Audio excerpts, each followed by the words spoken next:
नमस्कार जोहार, मैं नेहा सिंह और आप देख रहे हैं न्यूज झारखंड। समय हो चला है झारखंड की खबरों को जानने का, उससे अपडेट होने का। उससे पहले अगर आप न्यूज झारखंड चैनल पर नए हैं तो चैनल को सब्सक्राइब करके बेल आइकन प्रेस कर लीजिए, जिससे खबरों का अपडेट आपको मिलता रहे।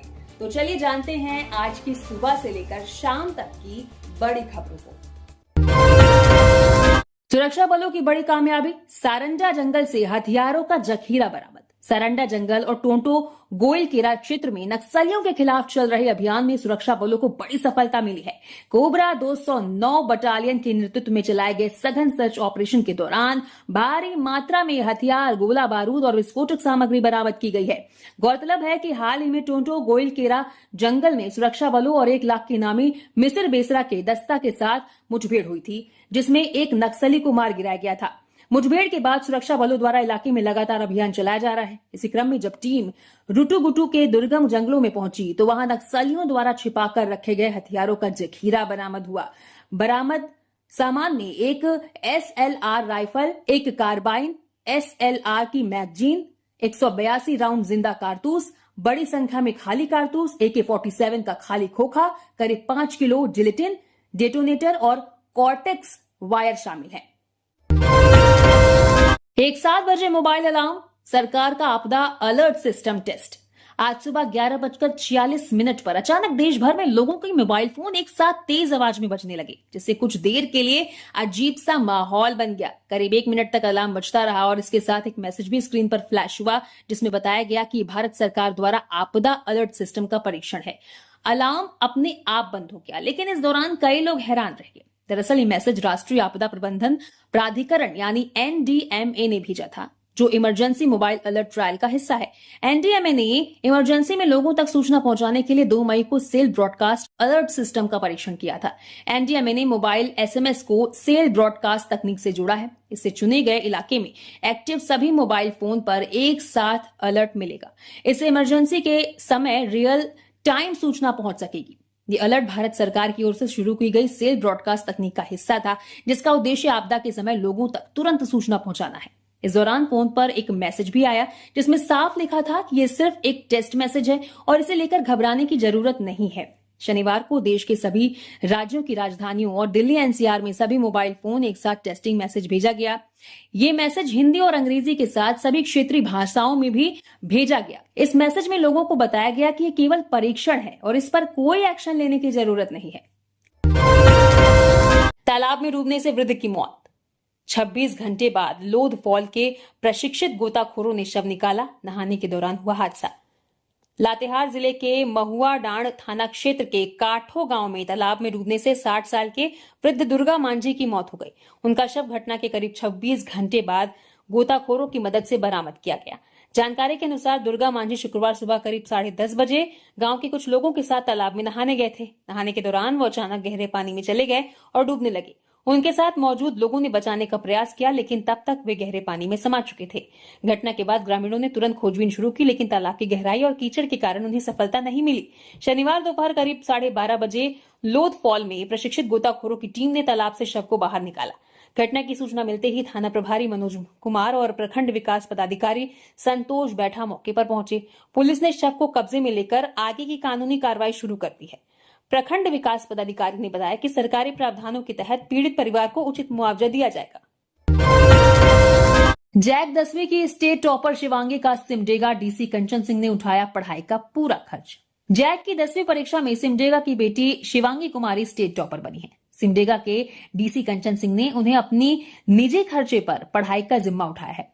उन्होंने आज सिमडेगा जिले के 25वें स्थापना दिवस पर सिमडेगा नगर भवन में आयोजित कार्यक्रम में यह घोषणा की कि बेटी शिवांगी कुमारी जब तक आगे पढ़ाई करेंगी तब तक का पूरा खर्च वे स्वयं वहन करेंगी।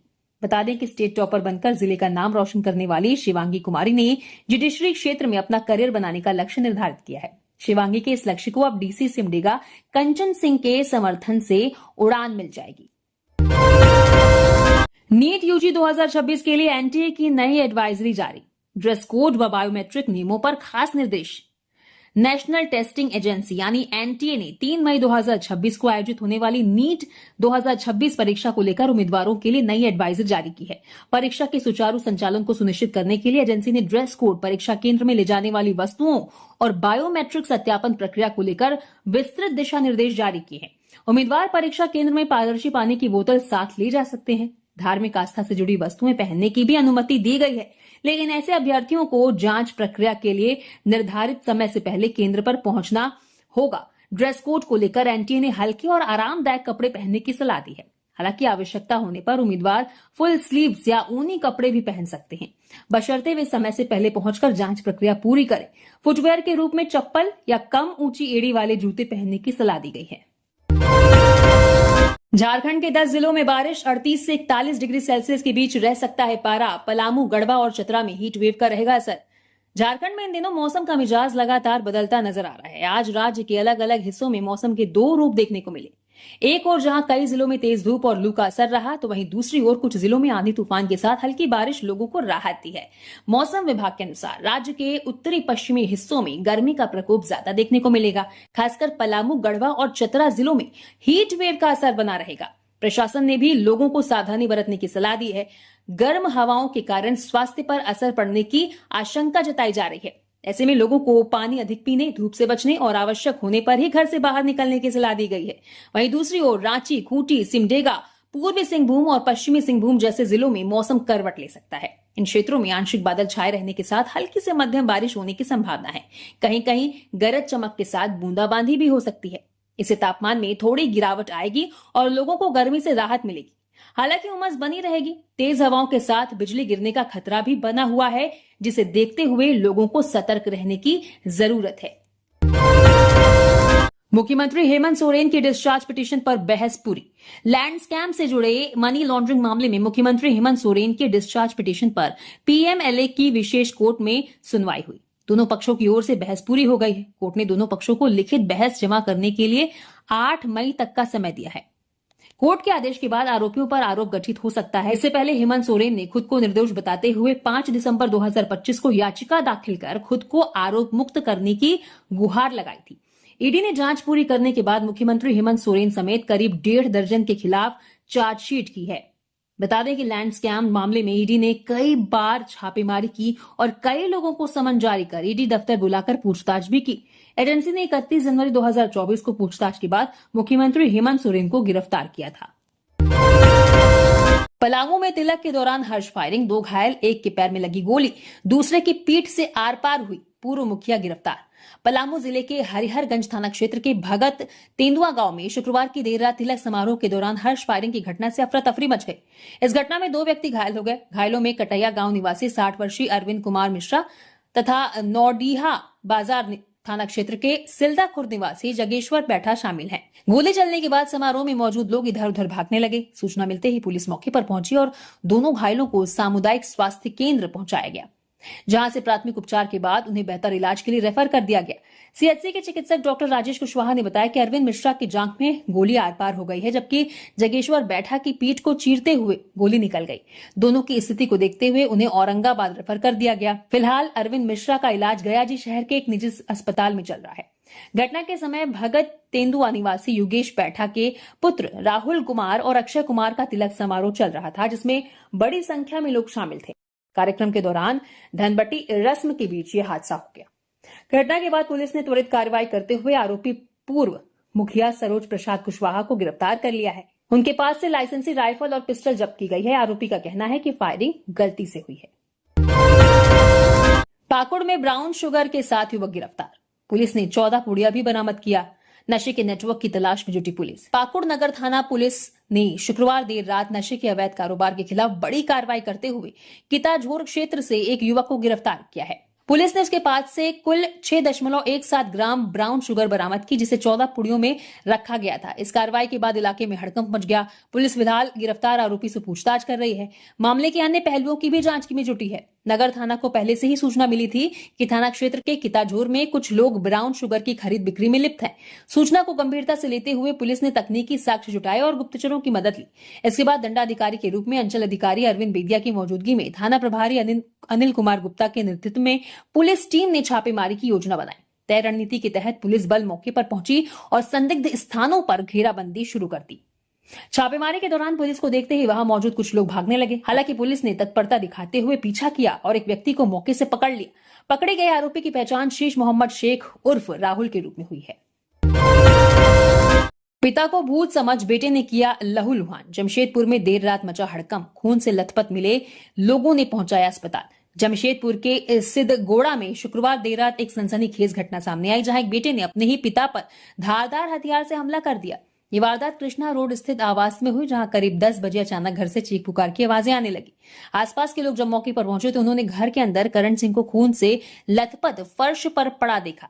इस दृश्य को देखकर इलाके में अफरा तफरी मच गई। लोगों ने तुरंत स्थिति को संभालने की कोशिश की। घटना के बाद आरोपी बेटा निशान सिंह मौके पर ही मौजूद था। हालात को देखते हुए स्थानीय लोगों ने हिम्मत दिखाते हुए उसे पकड़ लिया और तुरंत पुलिस को सूचना दी। सूचना मिलते ही पुलिस मौके पर पहुंची और घायल करण सिंह को तत्काल इलाज के लिए MGM अस्पताल भिजवाया। अस्पताल में डॉक्टरों की टीम उनका इलाज कर रही है। उनकी हालत गंभीर बनी हुई है। पुलिस ने आरोपी को हिरासत में लेकर घटनास्थल से हमले में इस्तेमाल किया गया चापड़ भी बरामद कर लिया है। सिद्धगोड़ा थाना प्रभारी फैज अहमद के अनुसार प्रारंभिक पूछताछ में आरोपी युवक बार बार ये दावा कर रहा है कि उसने अपने पिता को भूत समझ लिया था। पुलिस का कहना है कि युवक की मानसिक स्थिति सामान्य नहीं लग रही है। इसी को ध्यान में रखते हुए मामले की जांच सभी पहलुओं से की जा रही है। धनबाद में बंद कोयला खदान में डूबी छात्रा, 5वें दिन पानी में उपलाता मिला शव। नहाने के दौरान गहरे पानी में डूबने से हुआ हादसा। धनबाद के चिरकुंडा थाना क्षेत्र में एक बंद खदान में डूबी 13 साल की किशोरी रंपा बाउरी का शव 5वें दिन बरामद किया गया है। ये घटना उत्तर पंचायत के बाउरी टोला स्थित ECL की एक बंद खदान में हुई। रंपा 28 अप्रैल को खदान के पानी में नहाने गई थी, तभी वो गहरे पानी में डूबकर लापता हो गई। घटना की सूचना मिलते ही स्थानीय लोग और परिजन मौके पर पहुंचे। उन्हें खदान में उतरकर रंपा को बचाने और ढूंढने का प्रयास किया, लेकिन उन्हें कोई सफलता नहीं मिली। अगले दिन स्थानीय गोताखोरों को बुलाया गया, जिन्होंने घंटे तक पानी में तलाश की। फिर भी रंपा का कोई सुराग नहीं मिल सका। मामले की गंभीरता को देखते हुए NDRF की टीम को भी बुलाया गया। NDRF ने कई दिनों तक व्यापक सर्च ऑपरेशन चलाया, लेकिन किशोरी का कुछ पता नहीं चल पाया। आज घटना के 5वें दिन रंपा बाउरी का शव अचानक खदान के पानी में उपलाता दिखाई दिया। स्थानीय लोगों और परिजनों ने शव को पानी से बाहर निकाला और पुलिस को सूचना दी। चिरकुंडा पुलिस मौके पर पहुंची। शव को पोस्टमार्टम के लिए धनबाद के शहीद निर्मल महतो मेडिकल कॉलेज एवं अस्पताल भेज दिया गया। झारखंड में हो रही बारिश से फसलों को फायदा। कृषि वैज्ञानिक बोले सब्जियों आम की पैदावार बढ़ेगी, अभी हरी खाद कर सकते हैं तैयार। झारखंड के कोडरमा समेत विभिन्न जिलों में पिछले 2 दिनों से हो रही बारिश और अगले 4-5 दिनों तक इसके जारी रहने की संभावना किसानों के लिए लाभदायक सिद्ध हो सकती है। इस बारिश से एक ओर जहां तापमान में गिरावट आई है, वहीं दूसरी ओर ये किसानों के लिए फायदेमंद भी हो रही है। कोडरमा के जयनगर स्थित कृषि विज्ञान केंद्र के वैज्ञानिक डॉक्टर अजय कुमार राय ने बताया कि हाल ही में हुई बारिश और मौसम विभाग की चेतावनी के अनुसार आगामी दिनों में होने वाली लगातार बारिश से किसानों को लाभ मिलेगा। उन्होंने कहा कि इस बारिश से खेतों में नमी आएगी, जिससे फिलहाल लगी सब्जियों को फायदा होगा और उनके विकास में मदद मिलेगी, जिससे किसानों को आर्थिक लाभ होगा। डॉक्टर अजय कुमार राय ने यह भी बताया कि अप्रैल माह की शुरुआत में पड़ी भीषण गर्मी के कारण सब्जी उत्पादक और बागवानी करने वाले किसानों को प्रतिदिन सिंचाई करनी पड़ती थी, लेकिन पिछले 2 दिनों से हुई बारिश ने किसानों को सिंचाई के इस कार्य से राहत दी है। इसके अतिरिक्त इस बारिश से आम के फलों को भी अच्छा फायदा होगा और आम की अच्छी पैदावार की संभावना बढ़ेगी। हालांकि उन्होंने ये भी स्वीकार किया है कि जिन क्षेत्रों में बड़े पैमाने पर ओलावृष्टि हुई है, वहां आम की फसल को थोड़ा नुकसान भी पहुंचा है। कांग्रेस का महिला आरक्षण कानून 2023 लागू करने को लेकर कांग्रेस का कैंपेन, 6 मई को होगा प्रदर्शन। लोकसभा विधानसभा में महिलाओं के 33% आरक्षण देने के लिए महिला कांग्रेस राज्य भर में पीएम नरेंद्र मोदी को पोस्ट कार्ड लिखने का कैंपेन शुरू किया है। इसी के तहत रांची में लोक भवन के समक्ष कांग्रेस विरोध प्रदर्शन करने वाली है, जिसकी तिथि में बदलाव किया गया है। अभी प्रदर्शन 4 मई के बजाय 6 मई को होगा। झारखंड कांग्रेस के प्रवक्ता सोनाल शांति ने कहा कि महिला आरक्षण को लेकर भाजपा की झूठ और भ्रम की राजनीति का पर्दाफाश करने के लिए लोक भवन के समक्ष विशाल धरना प्रदर्शन की घोषणा की गई थी। उससे पहले अलग अलग प्रमंडल में कांग्रेस के वरिष्ठ नेता संवाददाता सम्मेलन करेंगे। इसलिए 4 मई 2026 को लोक भवन के समक्ष होने वाले कार्यक्रम में बदलाव करते हुए 6 मई कर दिया गया है। उन्होंने बताया कि अब 6 मई को महिला आरक्षण कानून 2023 को लागू करने की मांग को लेकर प्रदर्शन करेंगे। इस प्रदर्शन में झारखंड कांग्रेस के सभी बड़े नेता भाग लेंगे। झारखंड में महिला कांग्रेस की ओर से प्रधानमंत्री नरेंद्र मोदी को पोस्ट कार्ड लिखने का अभियान जारी है। अलग अलग क्षेत्रों से प्रधानमंत्री नरेंद्र मोदी के नाम पर पोस्ट कार्ड लिखा जा रहा है, जिसमें साल 2023 में संसद से पारित महिला आरक्षण कानून को तत्काल लागू करने की मांग करने के साथ साथ ओबीसी महिलाओं के लिए भी आरक्षण सुनिश्चित करने की मांग की गई है। गढ़वा में ज्वेलर्स दुकान का शटर तोड़ 1 लाख के जेवर और 50,000 नगद ले गए चोर। गढ़वा में चोरी की घटनाएं लगातार बढ़ती जा रही है, जिससे पुलिस की कार्यशैली पर सवाल उठने लगे हैं। ताजा मामला विशुनपुरा थाना क्षेत्र का है, जहां बीती रात चोरों ने एक बार फिर बड़ी वारदात को अंजाम दिया। चोरों ने मनोकामना ज्वेलर्स और बर्तन दुकान को निशाना बनाया और लाखों रुपए की संपत्ति पर हाथ साफ कर दिया। दुकान के संचालक अजित कुमार सोनी ने बताया कि वे रोज की तरह रात करीब 10 बजे दुकान बंद कर घर चले गए थे। सुबह जब वे दुकान खोलने पहुंचे तो अंदर का दृश्य देखकर हैरान रह गए। काउंटर के सभी दरवाजे टूटे हुए थे और सामान बिखरा पड़ा था। जांच करने पर पता चला कि करीब 50,000 रुपए नकद और लगभग 1 लाख रुपए के सोने चांदी के आभूषण गायब हैं। प्राथमिक जांच में ये सामने आया कि चोर दुकान के पीछे से छत के रास्ते अंदर घुसे। उन्होंने सीढ़ी वाले कमरे का शटर तोड़कर प्रवेश किया और आराम से पूरी दुकान खंगालने के बाद फरार हो गए। गौरतलब है कि इससे पहले 24 दिसंबर को शुभ लक्ष्मी वस्त्रालय और मुन्ना ज्वेलर्स में करीब 40 लाख रुपए की बड़ी चोरी हुई थी। अनियंत्रित होकर बाइक बिजली पोल से टकराई, होमगार्ड जवान की मौत। पलामू जिले में आज शनिवार की सुबह दर्दनाक सड़क हादसा हुआ है। यहां विश्रामपुर थाना क्षेत्र स्थित लालगढ़ गांव में एक होमगार्ड जवान की बाइक अनियंत्रित होकर बिजली पोल से टकरा गई। इसमें उनकी मौत हो गई। मृतक की पहचान पंजीरी कला निवासी जीतू मोची के रूप में हुई है। जानकारी के अनुसार जीतू मोची पड़वा थाना क्षेत्र के रजहरा कोयलवरी में ड्यूटी कर शनिवार सुबह बाइक से लौट रहे थे। इसी दौरान लालगढ़ गांव में शिव मंदिर के पास उनकी बाइक अनियंत्रित होकर बिजली पोल से टकरा गई, जिससे वो गंभीर रूप से घायल हो गए। स्थानीय लोगों की मदद से उन्हें मेदिनी राय मेडिकल कॉलेज अस्पताल पहुंचाया गया, जहां डॉक्टरों ने उन्हें मृत घोषित कर दिया। घटना की सूचना मिलते ही पुलिस अस्पताल पहुंची और परिजनों से पूछताछ कर आगे की कार्रवाई में जुटी है। अन्नपूर्णा देवी ने बंगाल में भाजपा की जीत का किया दावा, कहा बंगाल में कायम था अराजकता का शासन। केंद्रीय महिला एवं बाल विकास मंत्री अन्नपूर्णा देवी एक सरकारी कार्यक्रम को लेकर कोडरमा पहुंची हैं, जहां उन्होंने धनबाद रेल मंडल समेत अन्य रेल अधिकारियों के साथ रेलवे स्टेशन निर्माण और स्टेशनों में सुविधाओं को लेकर समीक्षा बैठक की। इस दौरान मीडिया द्वारा बंगाल चुनाव को लेकर किए गए सवाल पर उन्होंने बंगाल में भाजपा की जीत का दावा किया। उन्होंने कहा कि 4 तारीख के नतीजे सामने आने के बाद वे कोडरमा के लोगों के साथ जश्न भी मनाएंगी और उन्हें मिठाइयां भी बांटेंगी। केंद्रीय मंत्री अन्नपूर्णा देवी ने कहा कि बंगाल में अराजकता का शासन कायम था और वहां बुआ भतीजे का राज चल रहा था। आम लोगों की सुनने वाला कोई नहीं था। ऐसे में त्रस्त होकर बंगाल की जनता ने भाजपा के पक्ष में मतदान किया है, जो 4 तारीख को नतीजों के रूप में सामने आएगा। उन्होंने कहा कि बंगाल में कटमड़ी की सरकार चल रही थी, जिससे परेशान होकर लोगों ने भाजपा के पक्ष में मतदान किया है। गढ़वा पुलिस को हाथ लगी बड़ी सफलता, 12 साल से पहचान बदलकर फरार चल रहे आरोपी को किया गिरफ्तार।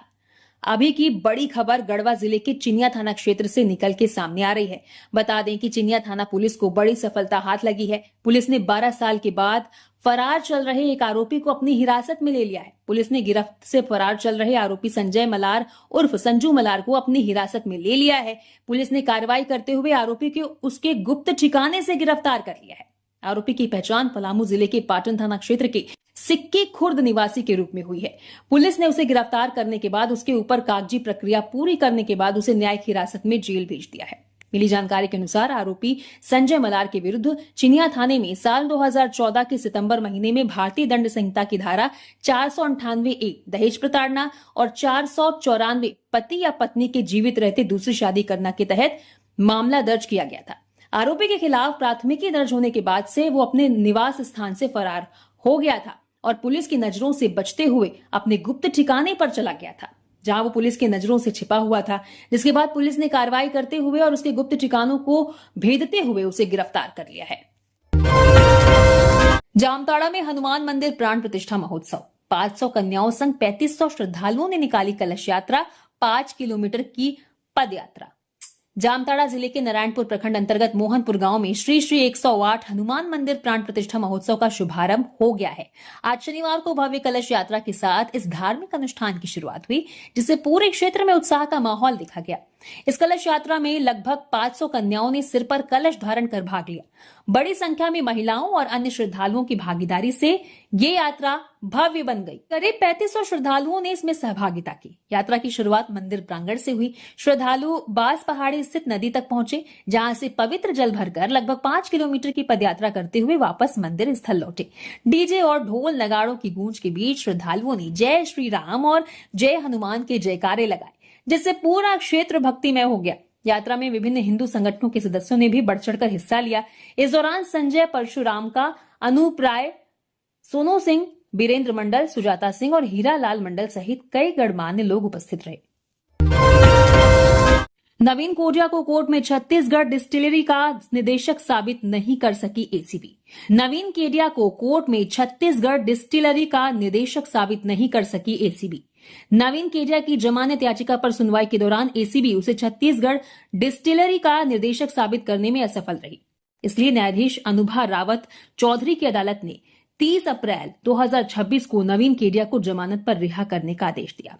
शराब घोटाले की जांच के दौरान एसीबी ने नवीन केडिया को गिरफ्तार किया था। एसीबी ने केडिया पर यह आरोप लगाया था कि वो छत्तीसगढ़ डिस्टिलरी के निदेशक हैं। झारखंड में थोक शराब की बिक्री का काम ओम साई बेवरेजेस को मिला था। ओम साई द्वारा झारखंड में रद्दी किस्म की शराब की आपूर्ति की गई। ओम साई बेवरेजेस को छत्तीसगढ़ डिस्टिलरी द्वारा शराब की आपूर्ति की जाती थी। नवीन केडिया छत्तीसगढ़ डिस्टिलरी के निदेशक हैं, इसलिए वे भी इस मामले में दोषी हैं। चाईबासा में डीसी के निर्देश पर हुई कार्रवाई। भारी मात्रा में जावा महुआ और अवैध देसी शराब जब्त। पश्चिमी सिंहभूम के जिला दंडाधिकारी सह उपायुक्त मनीष कुमार के निर्देश चाईबासा के मुफस्सिल थाना अंतर्गत पुरनिया गांव में शनिवार तड़के की सुबह उत्पाद विभाग के अवर उत्पाद निरीक्षक निर्भय कुमार सिन्हा और मुफस्सिल थाना की छापेमारी में बड़ी कार्रवाई की गई। इस कार्रवाई के दौरान देशी अवैध शराब निर्माण स्थल से 2000 जावा महुआ और 90 लीटर देसी चुलाई शराब को जब्त किया गया। वहीं इस कार्रवाई के दौरान पुलिस ने मौके पर सभी भाटियों को ध्वस्त कर दिया। पुलिस के छापेमारी करता देख मौके से 4 अभियुक्त फरार हो गए। इसके बाद उत्पाद विभाग ने 4 अभियुक्तों पर प्राथमिकी दर्ज कराई है और आगे की कार्रवाई में जुट गई है। जेलों में क्षमता से ज्यादा कैदी, ओवर क्राउडिंग से सुरक्षा व स्वास्थ्य पर संकट। झारखंड की जेल व्यवस्था इस समय गंभीर संकट से गुजर रही है। राज्य की जेलें अपनी निर्धारित क्षमता से अधिक कैदियों को रखने को मजबूर है, जिससे सुरक्षा, स्वास्थ्य और सुरक्षात्मक व्यवस्था पर सीधा असर पड़ रहा है। उपलब्ध सरकारी आंकड़ों और हालिया रिपोर्ट्स के अनुसार झारखंड की जेलों की कुल क्षमता करीब 18,000 कैदियों की है, जबकि पिछले 1 साल पहले के आंकड़ों के अनुसार करीब 26,000 से ज्यादा कैदी बंद है। यानी औसतन 40 से 45% तक ओवर क्राउडिंग की स्थिति बनी हुई है। हालांकि इस साल कुछ कैदी कम हुए हैं। पिछले साल के आंकड़ों के अनुसार राज्य की प्रमुख जेलों की बात करें तो बिरसा मुंडा केंद्रीय कारा राज्य की क्षमता लगभग 3500 है, लेकिन यहाँ 4800 से अधिक कैदी बंद हैं। धनबाद मंडल कारा की क्षमता करीब 1200 है, लेकिन यहाँ 2000 के आसपास कैदी रखे गए हैं। इसी तरह हजारीबाग और बोकारो की जेलों में भी 30 से 60% तक अधिक कैदी होने की स्थिति सामने आई है। रिम्स निदेशक के बेटे की नियुक्ति की जांच अब तक शुरू नहीं हुई। रिम्स निदेशक के बेटे की ट्यूटर के पद पर नियुक्ति में हुई अनियमितता की जांच अब तक शुरू नहीं हुई। स्वास्थ्य विभाग के आदेश के आलोक में अब तक जांच समिति ही नहीं बनी है। रिम्स निदेशक राजकुमार के बेटे ऋषभ कुमार की नियुक्ति पर उभरे विवाद के बाद सरकार ने मामले की जांच का आदेश दिया था। स्वास्थ्य मंत्री की ओर से यह कहा गया था कि रांची के उपायुक्त मामले की जांच कर रहे हैं। हालांकि इस मामले में अब तक उपायुक्त के स्तर से जांच करने का आदेश जारी नहीं हुआ है। रिम्स निदेशक के बेटे की नियुक्ति पर हंगामा होने के बाद स्वास्थ्य विभाग ने प्रमंडलीय आयुक्त को जांच का आदेश दिया था। इस आदेश के आलोक में अब तक प्रमंडलीय आयुक्त के स्तर से उपायुक्त को टीम बनाकर मामले की जांच का आदेश देने की प्रक्रिया चल रही है। प्रमंडलीय आयुक्त के स्तर से अब तक आदेश जारी नहीं होने की वजह से मामले की अब तक जांच शुरू नहीं हो सकी है। 24 घंटे के बाद भी नहीं मिला दुर्गा मांझी का शव, गोताखोरों को बुलाने की मांग। लातेहार में महुआ डांड थाना क्षेत्र के रिंगाई पंचायत के काठो गांव स्थित तालाब में डूबे दुर्गा मांझी 60 साल, उनका शव 24 घंटे बाद भी बरामद नहीं हुआ है। स्थानीय लोगों ने इसकी जानकारी महुआ डांड पुलिस को दी है और शव को निकालने के लिए गोताखोरों को बुलाने की मांग की है। बता दें कि दुर्गा मांझी शुक्रवार की सुबह तकरीबन 10:30 बजे गांव के अन्य लोगों के साथ तालाब में नहाने गए थे। नहाने के क्रम में वे गहरे पानी में डूबने लगे। उनके साथ गए लोगों ने उन्हें बचाने की कोशिश की, लेकिन वे कामयाब नहीं हो सके। इसके बाद इसकी जानकारी उनके परिजन व ग्रामीणों को दी गई। सूचना पाकर ग्रामीण तत्काल तालाब में पहुंचे और उनकी खोजबीन शुरू की गई, लेकिन तालाब गहरा होने और उसमें कीचड़ भरा होने के कारण शव ढूंढने में परेशानी हो रही है। 24 घंटे के बाद भी दुर्गा मांझी का शव बरामद नहीं किया जा सका है। घटना से परिजनों का रो रो कर बुरा हाल है। धनबाद में 20 साल बाद मिला मां का सुराग, बेटे की आंखों में उम्मीद। कभी एक मां की गोद में सिर रखकर सोने वाला बेटा, जिसे कभी मां के आने की आस नहीं टूटी, अब वो आस और उम्मीद हकीकत बनने वाली है। 20 साल पहले जो मां अचानक उससे बिछड़ गई थी, वो आज जिंदा है, लेकिन अपनों से दूर एक आश्रय गृह में। सबसे बड़ा दर्द ये है कि जिस पति के साथ उसने जीवन बिताया, उसने उसे अपनाने से इनकार कर दिया, क्योंकि अब उसकी नई दुनिया बस चुकी है। लेकिन एक बेटा है और जिसके दिल में बस एक ही ख्वाहिश, मां वापस आ जाए। ये कहानी सिर्फ रिश्तों के टूटने की नहीं, बल्कि ममता के उस अटूट बंधन की है जो समय और परिस्थितियों से भी नहीं टूटता। पूर्वी टुंडी प्रखंड के चुरुरिया पंचायत स्थित कांशीटाणा आदिवासी टोला की रहने वाली कबली देवी 2 दशक पहले अचानक लापता हो गई थी। लंबे समय तक कोई सुराग नहीं मिला तो पति राजू मुर्मू उर्फ बुधू मुर्मू ने उन्हें मृत मान लिया और दूसरी शादी कर अपना घर बसा लिया। वक्त बीतता गया, लेकिन हाल ही में एक ऐसी खबर आई जिसने सबको चौंका दिया। पता चला कि कबली देवी केरल के एक सरकारी आश्रय गृह में सुरक्षित है, जहां वे पिछले कई सालों से रह रही हैं। सूचना मिलते ही उम्मीद जगी है कि अब बिछड़ा परिवार फिर से एक हो सकेगा। सड़क दुर्घटना में एसवीएम के 2 शिक्षक घायल, रेफर। शहर के राजहार मोड़ स्थित पंचमुखी हनुमान मंदिर के पास शुक्रवार की देर शाम सड़क हादसा हुआ, जिसमें सरस्वती विद्या मंदिर के 2 शिक्षक गंभीर रूप से घायल हो गए हैं। दोनों को लातेहार सदर अस्पताल में प्राथमिक इलाज के बाद रिम्स रेफर कर दिया गया है। जानकारी के अनुसार उक्त विद्यालय के 2 शिक्षक मुकेश कुमार सिन्हा और रमेश कुमार मोटरसाइकिल से रेलवे स्टेशन की ओर जा रहे थे। इसी क्रम में रेलवे स्टेशन की ओर से आ रहे एक बाइक सवार ने उनकी बाइक को टक्कर मार दी। उक्त बाइक सवार सहजा असुर निवासी बताया जा रहा है। इस दुर्घटना में दोनों बाइक में सवार तीनों लोग घायल हो गए।